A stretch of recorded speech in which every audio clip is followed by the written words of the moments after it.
Saudara, indeks harga saham gabungan masih melanjutkan rally penguatan sejak pekan lalu. Nah, bagaimana memaksimalkan cuan waktu pergerakan IHSG seperti ini?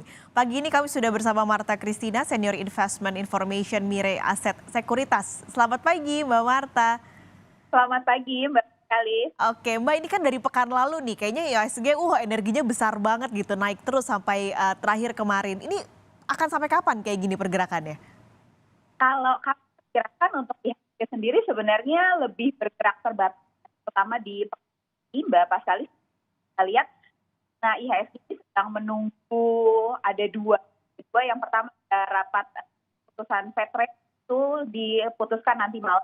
Kemudian juga besok ada rapat Gubernur BI untuk keputusan suku bunga rate. Jadi memang kalau kita lihat penguatan IHSG sendiri di dalam hari ini itu kelihatannya masih. Ini tapi untuk dua sentimen ini, The Fed dan juga RDGBI yang nanti akan diumumkan hari Kamis, sentimennya seperti apa, Mbak Marta? Sebenarnya kalau untuk Fed sendiri proyeksi dari konsensus ada kenaikan 25%, dan ini sebenarnya sudah ekspektasi luas. Nah, yang dilihat oleh Pak ini sebenarnya adalah menunggu komentar dari Fed Chairman. Bagaimana proyeksi Fed Rate sampai tahun begitu, karena Fed itu menarget bunga itu hanya di 3,4%. Kalau misalnya naik jadi 75 basis poin, sudah 3,25% nih. Jadi udah tinggal dikit lagi menuju. Jadi itu yang ditunggu. Kalau untuk BI sendiri, ini perkiraan adalah kenaikan. Ini 25 basis poin ya, jadi nanti akan menjadi 4%. Sepanjang sesuai ekspektasi ini pergerakan IHSG ini bisa melanjutkan penguatan, tapi jika ada sesuatu yang di luar ekspektasi yang bisa berpengaruh ini terhadap. Oke, berarti untuk investor nih, strategi yang paling pas waktu pergerakan IHSG sebenarnya cenderungannya terbatas, lalu ada beberapa sentimen juga yang masih membayangi. Apa yang harus dilakukan investor, Mbak Marta? Sebenarnya untuk investor sendiri ini cenderung kalau kita lihat, kita memilih untuk wait and see dulu ya terkait dengan karena ada dua keputusan yang besar major yang bisa menentukan pergerakan IHSG di pekan depan. Jadi kita bisa kalau untuk ini bisa wait and see karena IHSG-nya juga nggak murah. Jadi IHSG-nya itu sudah cukup tinggi ya, udah menembus level tertinggi.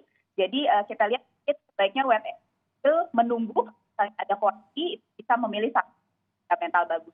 Oke, berarti nunggunya masuknya jadi lebih baik pekan depan gitu ya, melihat bagaimana pergerakannya terlebih dulu. Iya, betul sekali.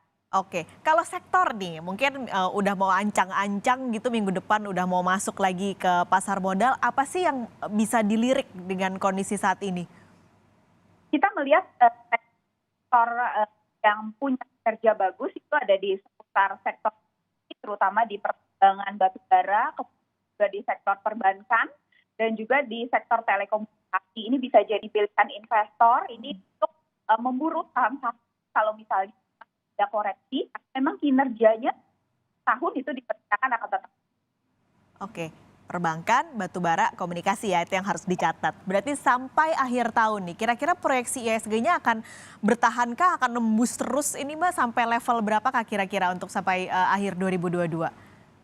Kalau kita di target sendiri di level 7.400, Mbak Pascal, memang kelihatannya ada penguatan depan untuk IHSG terus, tapi memang sudah lebih terbatas gitu. Karena kalau misalnya the Fed lebih dalam menaikkan suku bunga, tentu saja potensi ada loading yang ini bisa berpotensi menahan IHSG seperti itu. Oke, jadi bisa 7.400 sampai di akhir 2022. Baiklah, Betul. Terima kasih Mbak Marta sudah berbagi informasi pagi ini di Kompas Bisnis. Banyak catatan terutama untuk para investor yang sedang tertarik untuk masuk ke pasar modal. Terima kasih Mbak Marta, sehat selalu.